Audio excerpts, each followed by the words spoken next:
Bapak Ibu. Silakan duduk ibu-ibu, sorry. Bapaknya cuma 3. Salam. Salam ibu-ibu RWM. Salam KKMD, kami kian makmur di sini semua katakan.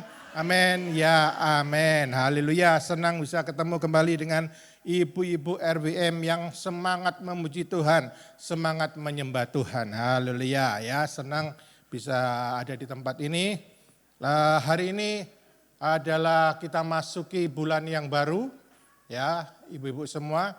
Jadi kita akan belajar tema bulan kita yang baru ini, tema bulan kita di bulan Oktober ini.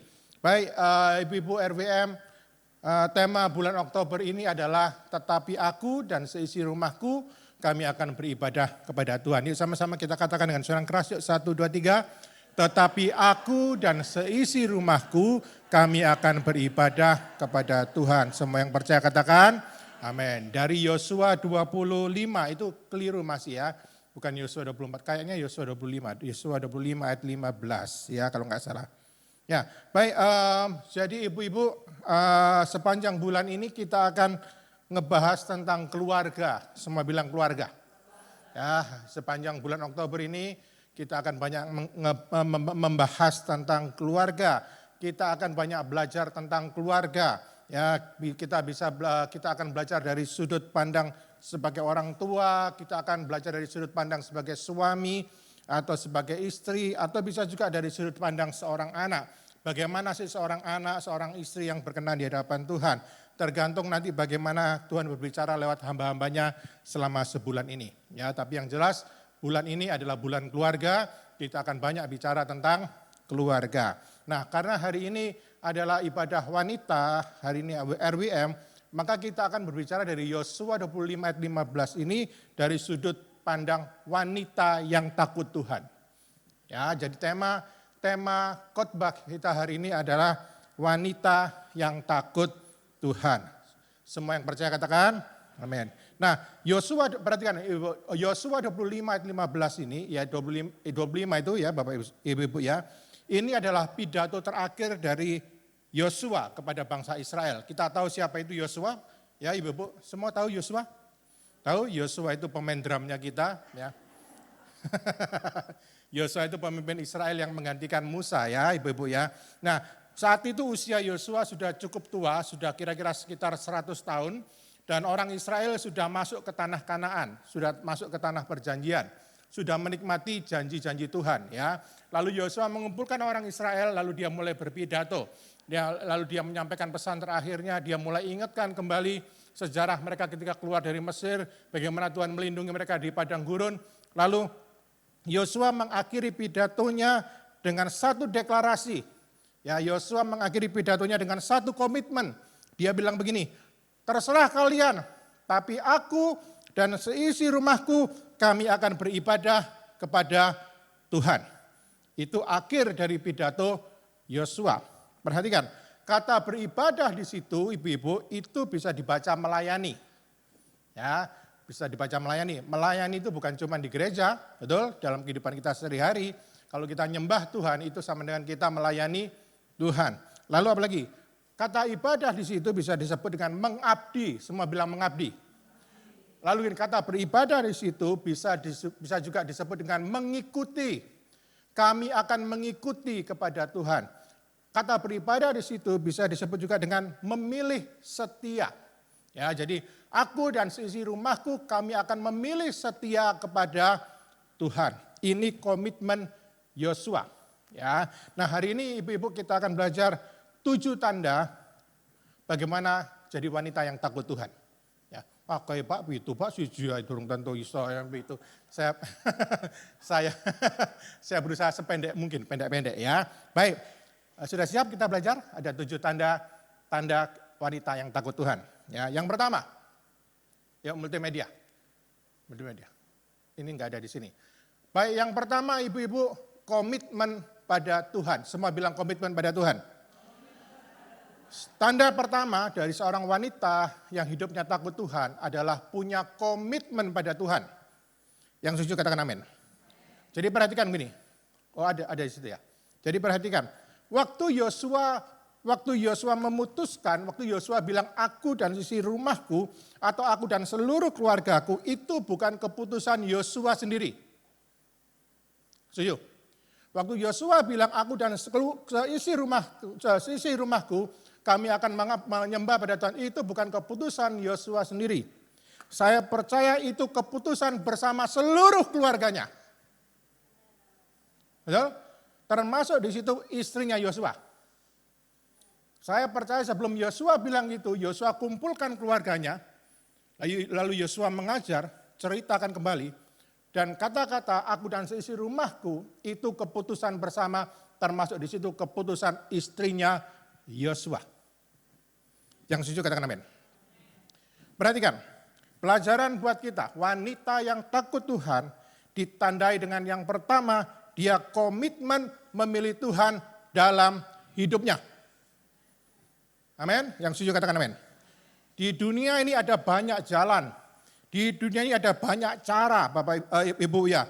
Dan mereka tahu, istri Yosua tahu, jalan terbaik, cara terbaik untuk keluarga mereka adalah memilih hidup takut Tuhan. Amin. Kalau enggak ada amin, saya ulang dari pertama. Salam, selamat pagi. Amin. Yang setuju katakan amin. Alkitab berkata demikian, Mazmur 127 ayat 1 berkata demikian, jikalau bukan Tuhan yang membangun rumah, sia-sialah usaha orang yang membangunnya. Yuk sama-sama kita baca yuk dengan suara yang keras, biar telinga kita dengar, dan iman kita timbul karena pendengaran. 1, 2, 3. Jikalau bukan Tuhan yang membangun rumah, sia-sialah usaha orang yang membangunnya. Semua yang percaya katakan, amin. Lihat, jikalau bukan Tuhan yang membangun rumah tangga kita, sia-sialah usaha suami istri itu yang membangunnya. Penting buat kita ibu-ibu, kita punya komitmen bahwa Tuhan harus ada dalam rumah tangga kita. Amin. Tali dua utas kuat, tapi masih perlu satu lagi tali ketiga, yaitu Tuhan Yesus. Yang setuju katakan amin. Tuhan harus terlibat dalam rumah tangga kita. Kalau enggak, sia-sia usaha kita. Amin. Karena kasih manusia itu bisa luntur. Tapi kalau ada kasih Tuhan dalam rumah tangga itu, maka kasih Tuhan akan luntur dari rumah tangga itu. Yang setuju katakan amin. Rencana-rencana kita, harapan-harapan kita. Saya percaya ibu punya rencana, punya harapan dalam rumah tangga. Betul ya? Semua itu tidak ada artinya tanpa Tuhan dalam rumah tangga kita. Amin. Yang jadi kepala rumah tangga harus Tuhan. Yang setuju katakan amin. Yang pertama, komitmen pada Tuhan. Loh, cepat kan? Nah, enggak salah lama. Ya. Yang kedua, ciri-ciri wanita yang takut Tuhan itu optimis akan masa depan. Semua bilang yuk 1, 2, 3. Optimis akan masa depan. Semua yang percaya katakan amin. Ya, perhatikan. Amsal 31 ayat 25 sampai 28, kita baca yang 25 saja ini berkata demikian. Ya, lihat, ia di situ kalau ibu-ibu baca Amsal 31 itu berbicara tentang wanita. Ya, berkata demikian, ia seorang yang kuat dan orang menghormatinya. Perhatikan, ia melihat masa depan dengan penuh keyakinan. Dengan penuh confidence. Kalau ibu-ibu punya Alkitab firman Allah yang hidup berkata demikian, kekuatan dan kemuliaan ada padanya, perhatikan, dan ia tidak takut akan usia lanjut. Bu Suli tadi sempat ngomong dalam satu kalimat. Berarti, oh ini berarti sama, ini sesuai dengan maunya Tuhan, saya berbicara tentang ini. Masih ingat tadi Bu Suli bilang apa? Waktu nyanyi, sebab dia hidup, tidak usah khawatir pada usia lanjut. Apakah benar ibu-ibu itu khawatir dengan usia lanjut?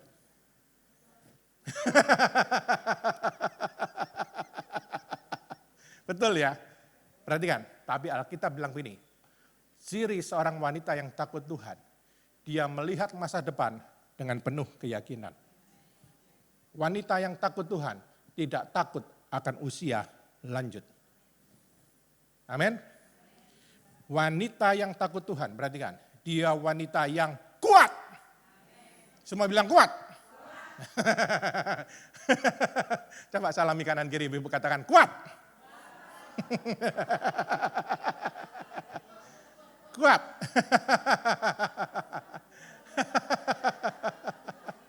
Amin. Enggak usah khawatir akan usia lanjut. Ya, enggak usah khawatir akan masa depan. Wanita yang takut Tuhan, wanita yang kuat di dalam Tuhan. Bukan karena kekuatannya, bukan karena kelebihannya, tapi karena dia berakar kuat di dalam Tuhan. Amin. Seperti tanaman. Kalau tanaman itu akarnya kuat, dia jadi tanaman yang kuat. Wanita yang takut Tuhan punya akar yang kuat di dalam Tuhan. Jadi dia tidak perlu takut akan apapun juga dalam hidupnya, karena Tuhan selalu menyertai hidupnya. Amin. Karena hidupnya berakar pada Tuhan. Kalau waktu-waktu dia hidupnya berakar pada Tuhan, itu yang membuat dia yakin akan masa depannya. Dia tidak ragu akan masa depannya. Dia tidak akan ragu dengan usianya yang lanjut. Engkau aku lihat tua ya apa ya. Tidak. Karena dia tahu Tuhan selalu menyertai hidupnya. Amin. Dia optimis akan masa depannya. Oh, dia percaya Tuhan hidup. Sebab dia hidup. Ada hari esok. Yakin. Nah, yakinnya pakai ki, jangan pakai k. Yakin. Rada ditelan, yakin gitu ya. Yakin sebab dia hidup. Ku tak gentar. Terus? Karena ku tahu dia pegang hari esok. Hidup jadi berarti sebab dia hidup. Yang percaya katakan amin. Sebab dia pegang hari esok itu bukan cuma waktu nanti setelah kita meninggal, bukan. Tapi masa depan kita. Waktu kita masih ada di dunia ini, ada Tuhan yang menjaga masa depan kita. Amin. Sebab itu ibu-ibu dan tempat ini berakar kuat dalam Tuhan. Lihat ke depan, jangan suka noleh ke belakang. Amin. Jangan kayak istri Lot. Sudah dikasih tahu, ojo noleh ya, ojo noleh. Noleh. Akhirnya jadi tiang garam. Ibu-ibu perhatikan, jangan suka noleh ke belakang. Nanti jadi tiang garam. Hidupmu tidak maju. Makanya melihat ke depan supaya hidupmu maju. Yang percaya katakan amin. Hati-hati ya, jangan suka noleh ke belakang.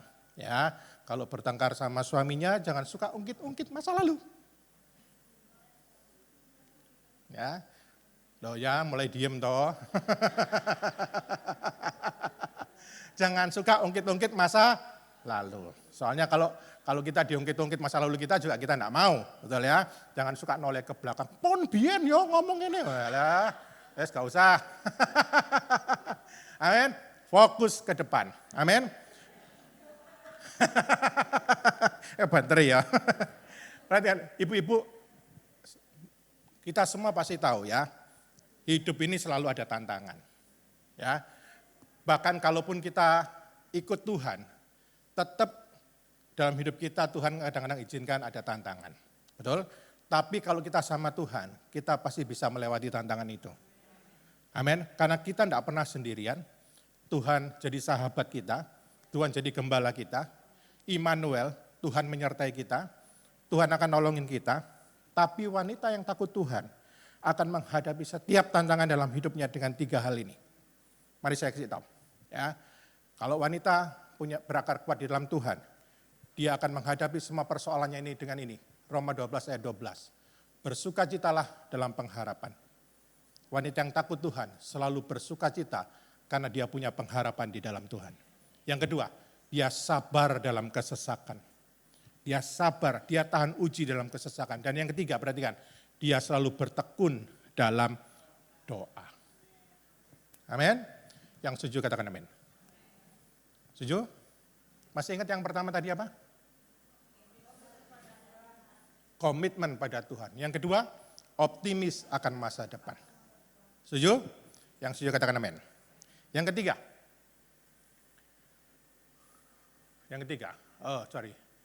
dia berbuat baik dan berkata-kata baik. Semua bilang yuk 1, 2, 3. berbuat baik dan berkata-kata baik. Ayatnya di mana Pak? Di Amsal 31 ayat 12, lalu ayat 26 sampai 27 versi Alkitab bahasa Indonesia masa kini berkata demikian. Perhatikan. Sama yuk kita baca dengan suara keras. 1, 2, 3. Ia tak pernah berbuat jahat kepada suaminya. Sepanjang umurnya ia berbuat baik kepadanya. Perhatikan. Dengan lemah lembut ia berbicara. Kata-katanya bijaksana. Ia selalu rajin bekerja dan memperhatikan urusan rumah tangganya. Semua yang percaya katakan, amin. Ini ayat Alkitab loh yang ngomong. Ya, bukan saya yang ngomong ya. Oh, Pak Luki itu mau menang dewi tentang suami, bukan. Ini ayat Alkitab yang ngomong. Perhatikan. Wanita yang takut Tuhan, yang pertama, dia tidak pernah berbuat jahat kepada suaminya. Toh enggak ada amin toh. Nah, ya. Dia tidak pernah berbuat jahat pada suaminya. Ya, amin. Sepanjang umurnya, sepanjang hidupnya, dia selalu berbuat baik kepada suaminya. Amin. Meskipun, nah ini meskipun ya. Meskipun mungkin, ya nggak enak aku ngomongi ya kan. Mungkin suaminya memperlakukan dia dengan kurang baik.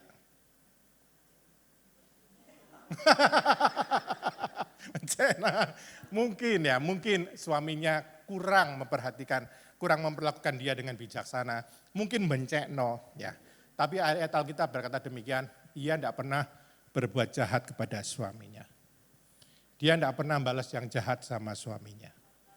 Ya. Dia tidak pernah berbuat jahat sama suaminya. Dia tidak punya niat jahat, tak balas kon ya, jahat sampai aku enggak pernah. Tonton kan ya, gak tak masak no kan, tak gosong no segoi. Enggak ibu-ibu. Alkitab berkata, oh sepanjang umurnya dia berbuat baik pada suaminya. Amin. Amin ini rada abot ini. Dia suaminya berbuat tidak bijaksana sama dia, dia balas yang baik. Suaminya memperlakukan enggak baik, dia balas dengan doa. Wah. Dia balas dengan doa. Dia menyerahkan suaminya kepada Tuhan. Bukan suruh ngambil Tuhan, bukan ya. Bukan. Tapi dia menyerahkan suaminya pada Tuhan supaya Tuhan sendiri yang membentuk suaminya. Amin. Dia tidak balas yang jahat sama suaminya, tapi dia doakan suaminya. Wes gak iso diomongi Tuhan, wes tak serano biar tangan Tuhan yang membentuk dia. Amin. Biar Tuhan sendiri yang merubah dia. Perhatikan Ibu, saya salah satu contoh hasil dari doa seorang istri.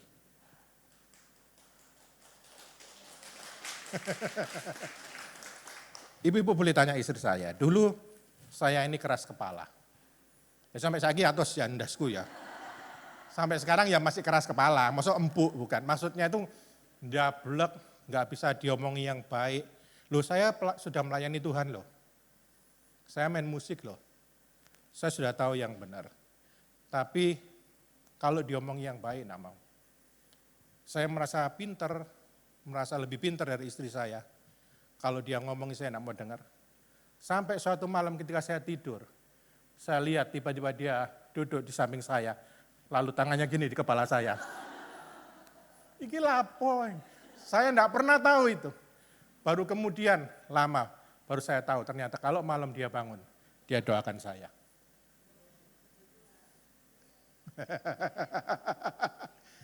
Perhatikan Ibu, mari saya kasih tahu.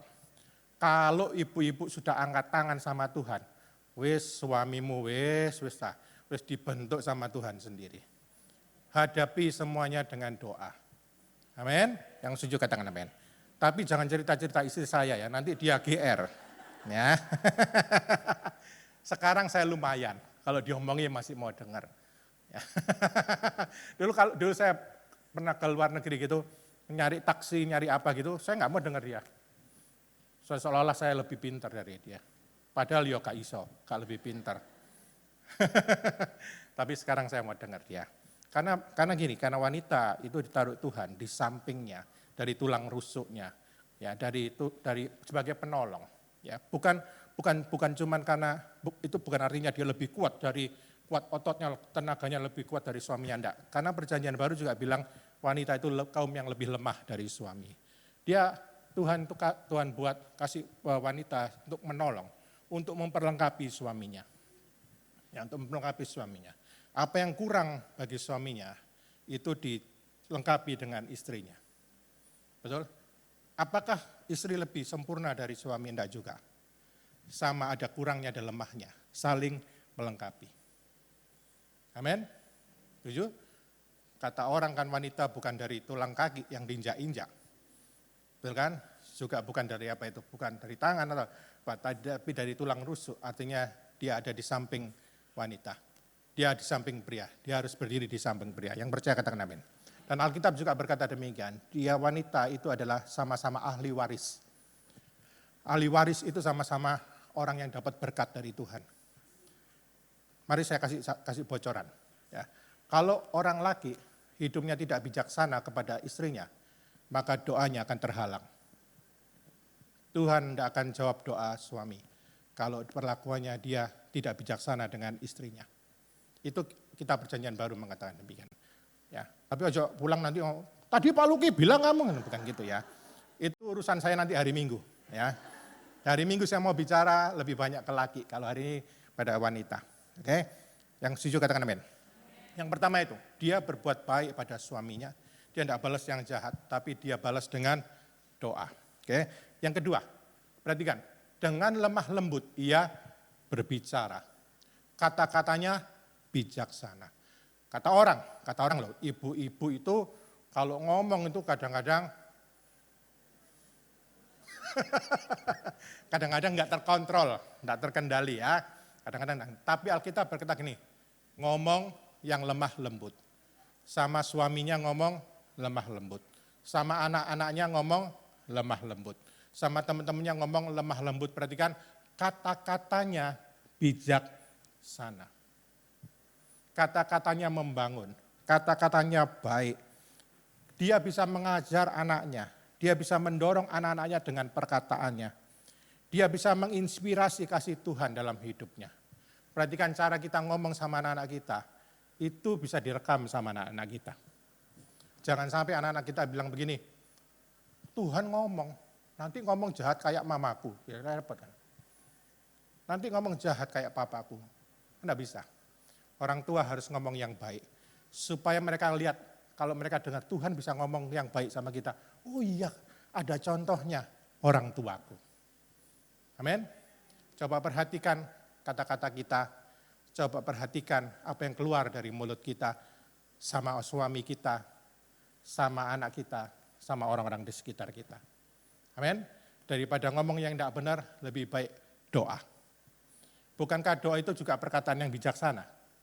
Betul kan? Doa. Lalu apa? Ia selalu rajin bekerja dan memperhatikan urusan rumah tangganya. Perhatikan ibu-ibu itu orang yang takut Tuhan, ditandai bahwa dia adalah manajer yang baik di rumah tangganya. Dia bisa ngurusi suaminya, dia bisa ngurusi anak-anaknya, dia bisa ngurusi rumah tangganya. Supaya nanti ketika anaknya ngomong yang baik tentang mamanya.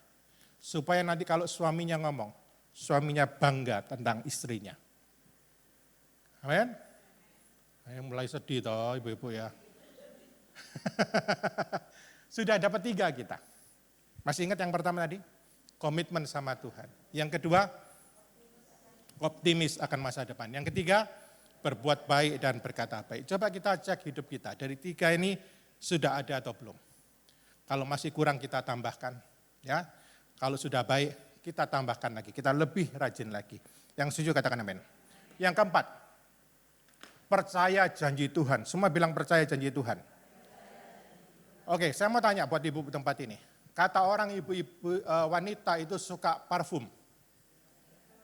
Suka parfum yang wangi, ya. Kira-kira menurut ibu-ibu di tempat ini, kalau bau parfum itu bisa disembunyikan apa enggak?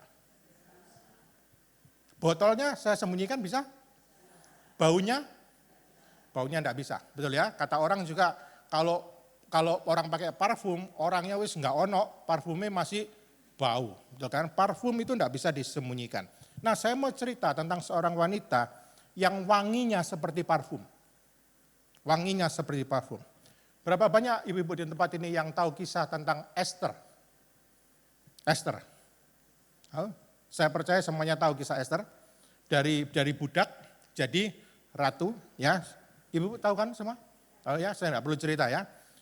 Saya percaya ibu-ibu tahu ini. Tahukah ibu-ibu bahwa kisah itu tentang seorang anak yatim piatu yang jadi seorang ratu? Betul? Esther 2 ayat 7 berkata demikian. Perhatikan. Ya, Esther 2 ayat 7 berkata demikian. Mordekai itu pengasuh Hadasa. Semua bilang Hadasa. Yakni Esther. Jadi sebelum ada nama Esther, Esther itu panggilannya, nama aslinya adalah Hadasa. Semua bilang Hadasa. Anak saudara ayahnya, sebab anak itu tidak beribu bapak lagi, yatim piatu. Gadis itu elok perawakannya dan cantik parasnya. Ketika ibu bapaknya mati, ia diangkat sebagai anak oleh Mordekai. Jadi Mordekai ini adalah omnya, ya kira-kira gitu. Nah perhatikan, nama asli Esther adalah Hadasa. Semua bilang Hadasa. Tahukah ibu di tempat ini, Hadasa itu artinya pohon myrtle. Pohon myrtle itu dalam budaya Ibrani, pohon itu dikenal sebagai pohon yang harumnya seperti parfum. Ya, jadi pohon itu wanginya seperti parfum. Jadi kata lain dari Hadasa itu wangi seperti parfum. Ya, wangi seperti parfum. Nah, waktu orang Yahudi dijajah sama kerajaan Persia, ya karena waktu itu orang Yahudi dijajah sama orang Persia, nama Hadasah itu diganti jadi Esther. Semua bilang Esther. Esther itu artinya bintang. Semua bilang bintang. Tapi akar kata Esther bintang itu adalah disembunyikan. Semua bilang disembunyikan. Hadasa artinya apa ibu-ibu? Wangi seperti parfum. Akar kata dari Esther adalah disembunyikan. Perhatikan. Sebelum Tuhan mengangkat Esther, mempromosikan Esther jadi ratu, perhatikan. Keadaan Esther saat itu seperti parfum yang sedang disembunyikan. Dan sebelum Esther jadi ratu, sebelum Hadasa jadi ratu, keadaannya seperti parfum yang disembunyikan sama Tuhan. Perhatikan, ya, seperti parfum yang disembunyikan sama Tuhan. Perhatikan, pertanyaannya saya, siapa yang bisa menyembunyikan bau parfum yang wangi? Enggak ada. Enggak ada. Perhatikan, walaupun Esther disembunyikan, sama Tuhan sepertinya disembunyikan, tapi baunya masih wangi. Perhatikan, sampai suatu saat, waktu kairos Tuhan tiba, waktu-waktunya Tuhan tiba, Tuhan buka persembunyian itu, dibuka sama Tuhan. Lalu Hadasa itu diangkat jadi ratu. Ya, ibu-ibu bisa nangkep mana ya? Bisa nangkep ya? Diangkat jadi ratu. Maka wangi parfum yang tadi disembunyikan itu, perhatikan, wangi parfum yang tadi disembunyikan itu semerbak di seluruh Persia. Namanya harum di seluruh Persia. Dia jadi ratu dan dia jadi penolong buat bangsanya. Perhatikan. Sebelum Hadasa jadi ratu, keadaannya seperti parfum yang disembunyikan sama Tuhan. Tapi siapa yang bisa menghentikan bau parfum yang wangi? Enggak ada. Perhatikan. Ibu-ibu dengarkan saya. Ini prophetiknya buat ibu-ibu. Mungkin saat ini keadaanmu seperti disembunyikan sama Tuhan. Hari ini mungkin keadaanmu seperti Hadasa. Bau wangi tapi disembunyikan sama Tuhan. Tunggu dengan sabar. Sampai kairos Tuhan tiba. Persembunyianmu dibuka sama Tuhan. Wangimu semerbak. Hidupmu semerbak, nama Tuhan dipermuliakan melalui hidupmu. Sesungguhnya ibu-ibu di tempat ini adalah seperti parfum yang wangi. Mungkin sekarang belum dikenal orang, mungkin sedang disembunyikan sama Tuhan. Tapi perhatikan, apa yang sudah dijanjikan Tuhan kepadamu, ada saatnya nanti Tuhan akan berikan kepadamu. Dan tidak ada satupun orang yang bisa menghalanginya. Seperti bau parfum yang tidak ada satu orang pun yang bisa menghalanginya. Ibu perhatikan, kalau hari ini ibu sedang berdoa, dan seperti doamu tidak dijawab sama Tuhan, sabar. Percaya sama Tuhan. Amin. Amin. Akan ada waktunya Tuhan. Lihat, dengarkan saya. Akan ada waktunya Tuhan. Tuhan buka persembunyianmu. Bau wangimu tercium pada semua orang. Amin. Setuju? Percaya sama Tuhan. Tunggu waktunya Tuhan. Bau wangimu akan semerbak seperti Ester. Muliakan Tuhan dalam keadaan sedang menunggu jawaban dari Tuhan ini. Tetap sukacita sama Tuhan. Tetap bersukacita dalam Tuhan. Karena Pengkhotbah 3 ayat 11 berkata demikian. Ia membuat segala sesuatu indah pada waktunya. Ibu-ibu, pegang janji Tuhan. Amin. Walaupun kenyataannya, kok sekarang enggak didengar ya jawaban doaku ya. Kok kayaknya gelap, kok kayaknya dimasukkan peti sama Tuhan. Lagi disembunyikan Tuhan. Tunggu waktunya. Akan indah pada saatnya. Amin. Kalau hari ini ibu pegang satu firman Tuhan, pegang satu janji Tuhan dan belum jadi, tetap pegangan. Jangan dengarkan iblis yang berusaha meragukan pegangan ibu sama janji Tuhan. Jangan ragu-ragu, jangan khawatir, tetap pegang janji Tuhan. Setuju? Setuju? Ibu-ibu semua ini adalah parfum. Oke, sudah 4. 5 sekarang, yang kelima. Wah, jam 11 sudah, cepat-cepatlah. Oke. Yang kelima, wanita yang takut Tuhan itu adalah partner dalam iman dan kehidupan. Semua bilang partner dalam iman dan kehidupan. Yuk, 1, 2, 3. Partner dalam iman dan kehidupan. 1 Korintus 1 ayat 10 berkata demikian. Tetapi aku menasehatkan kamu, saudara-saudara, demi nama Tuhan kita Yesus Kristus. Perhatikan, supaya kamu seia sekata dan jangan ada perpecahan di antara kamu, tapi sebaliknya supaya kamu erat bersatu dan sehati sepikir. Perhatikan, ini ayat memang dari Rasul Paulus pada jemaat Korintus, tapi ayat ini bisa dipakai dalam hubungan kita suami istri. Perhatikan, suami istri itu harus seia sekata. Tidak boleh ada perpecahan, harus erat bersatu dan sehati sepikir. Semua harus seia sekata. Bicara apa itu? Bicara tentang kesepakatan. Bicara apa itu? Bicara tentang komunikasi. Perhatikan, 2-3 orang berkumpul dalam nama Tuhan, minta sesuatu, maka Tuhan akan mendengar doanya. Perhatikan, bicara apa itu? Bicara seia sekata. Bicara apa itu? Bicara kesepakatan. Perhatikan ibu-ibu, wanita yang takut Tuhan, itu adalah wanita yang seia sekata dengan suaminya, saling mengasihi, partner yang baik, partner yang setia, dan partner untuk berkomunikasi. Perhatikan, tentu saja seia sekatanya yang positif, bukan yang negatif. Apa Pak maksudnya? Ada partner yang seia sekata negatif, contohnya siapa? Ananias dan Safira. Tahu kisah itu? Waktu itu Ananias jual tanahnya, dan setahu istrinya dia bilang begini, ayo kita jual, separuh kita ambil, separuh kita kasihkan murid-murid Yesus, kita bilang ini hasil semua. Betul kan? Ingat tuh? Waktu dia berkata gitu, Safira tahu enggak ibu-ibu? Tahu. Tapi masalahnya ada gini, Safira bilang, oke, setuju. Uangnya bisa buat beli tas. Setuju. Uangnya bisa buat pergi luar negeri. Itu seia sekata, tapi negatif. Bukan itu yang maunya Tuhan. Yang maunya Tuhan seia sekata, pasangan suami istri yang seia sekata, itu seperti Aquila dan Priscilla. Pernah dengar kisah itu?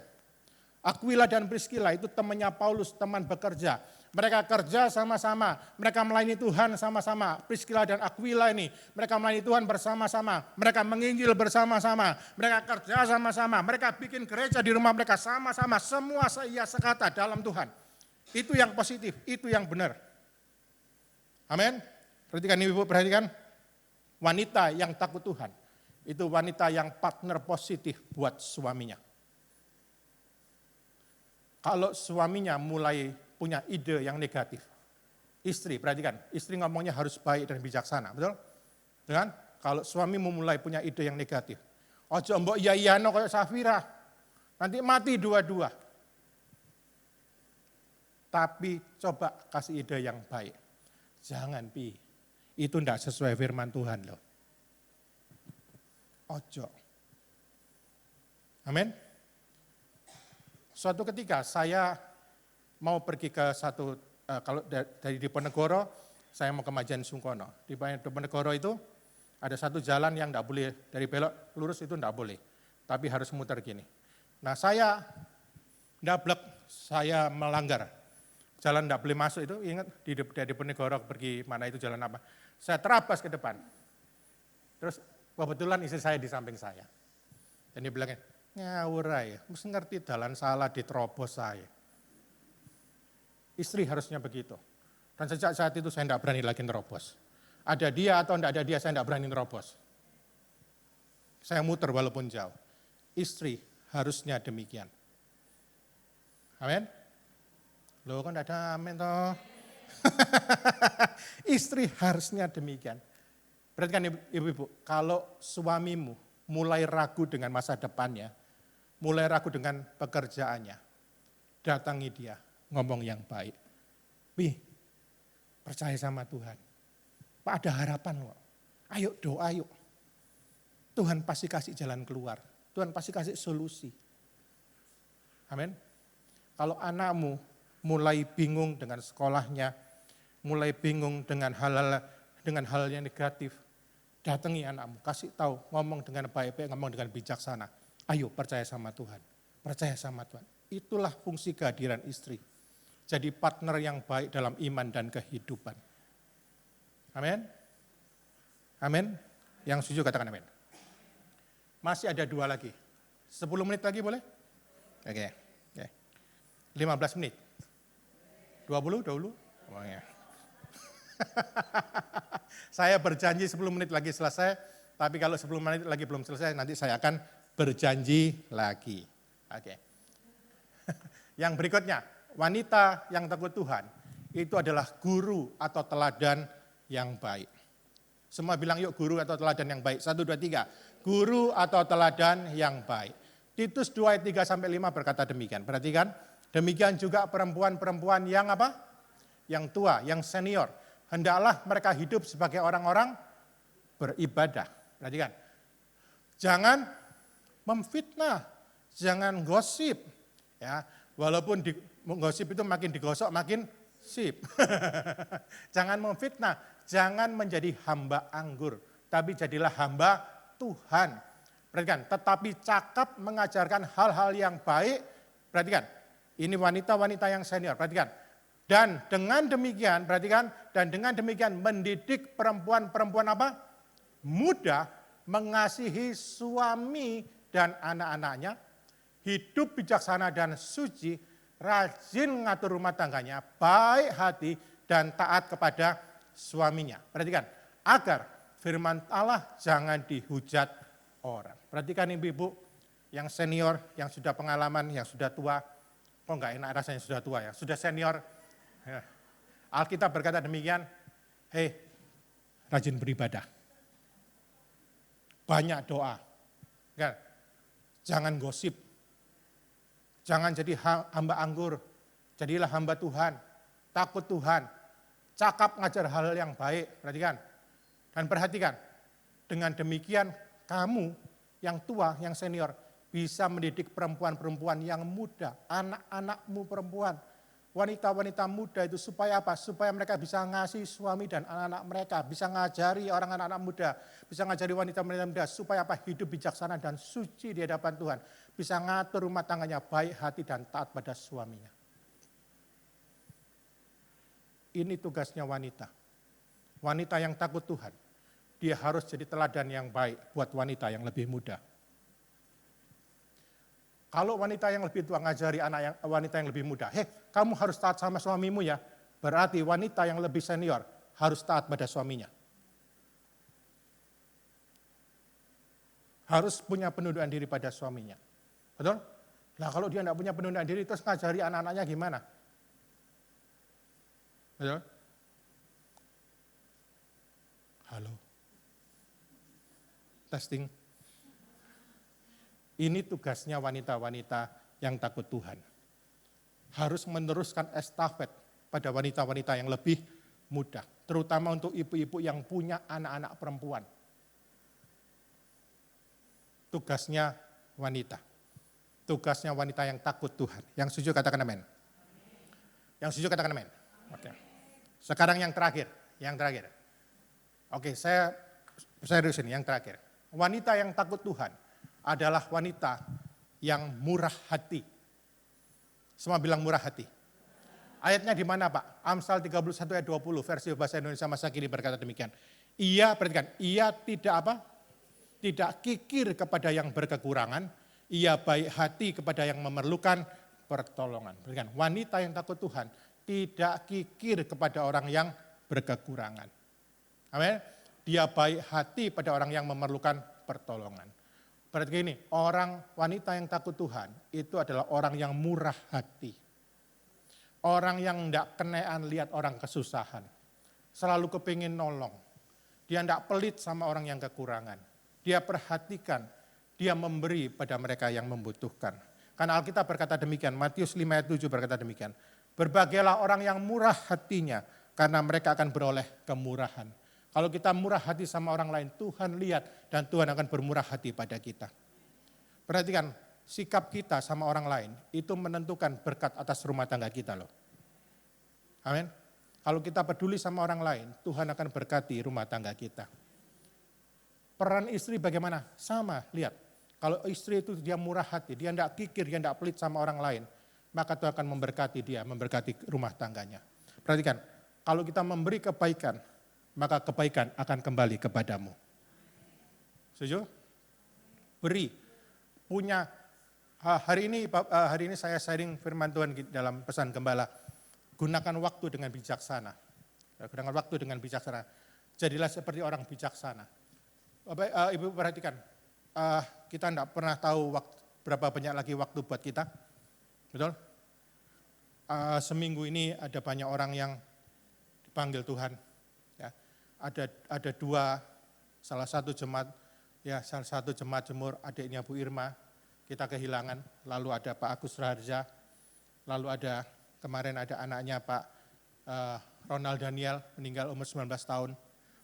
Kita tidak pernah tahu berapa banyak waktu yang kita punya. Tapi perhatikan, selagi kita masih hidup, selagi kita masih punya waktu, kita pakai waktu kita dengan bijaksana. Jangan hidup sembarangan. Jangan hidup yang negatif-negatif yang tidak menyenangkan hati Tuhan. Pakai waktu kita untuk menyenangkan hati Tuhan. Selagi kita masih punya waktu, ayo kita berbuat baik. Biar nama Tuhan dipermuliakan. Amin. Bukan supaya orang kenal kita, enggak. Tapi karena kita melakukan firman. Kita ingin menyukakan hati Tuhan. Jangan kikir sama orang. Amin. Jangan pelit sama orang. Tapi baiklah hatilah sama orang.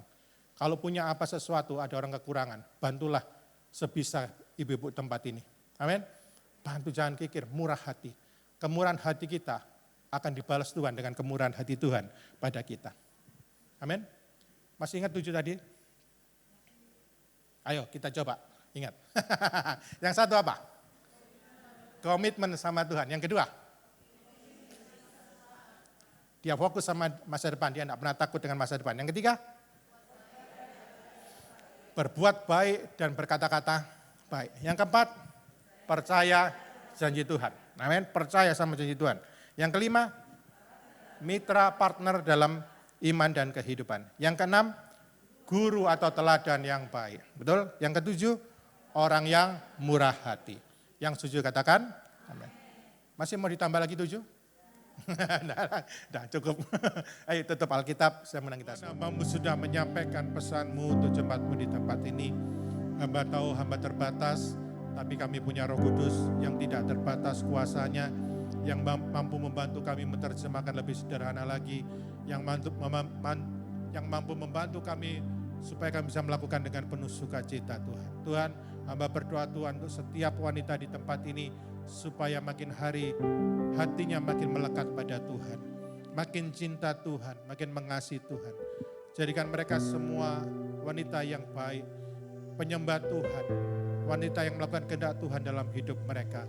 Penolong yang baik, partner yang setia, ibu rumah tangga yang baik, manajer yang baik dalam rumah tangga mereka. Hamba berdoa Tuhan, supaya apa yang disampaikan hari ini boleh jadi berkat buat jemaat-Mu di tempat ini. Kami boleh mengingatnya dan kami boleh melakukan dengan penuh sukacita. Hamba berdoa untuk wanita-wanita saat ini. Hamba tahu ada beberapa di antara mereka yang sedang menghadapi masalah Tuhan. Tuhan, kami tahu bahwa hanya Engkau yang bisa menolong kami semua. Hamba tahu Tuhan, hanya Engkau yang melihat air mata mereka. Dan kami tahu air mata mereka tidak pernah tumpah dengan sia-sia. Semua Tuhan tampung dalam kirbat-Mu. Tuhan catat persoalan-persoalan kami. Tuhan dengar doa-doa kami. Ajar kami tetap percaya Tuhan. Tetap melekat pada Tuhan. Tetap berharap pada dalam kesesakan. Dan tetap berdoa dalam setiap waktu. Kami percaya akan ada saatnya nanti kami lihat doa-doa kami dijawab oleh Tuhan. Ada kemenangan dari Tuhan terjadi dalam kehidupan kami semua. Mari Tuhan sertai wanita di tempat ini dalam setiap pergumulan kami Tuhan. Kami tahu kami akan melewatinya bersama dengan Tuhan. Terima kasih Bapak, bersyukur padamu. Segala puja dan hormat kami hanya bagimu. Sama-sama kita katakan amin. Haleluya. Silakan duduk.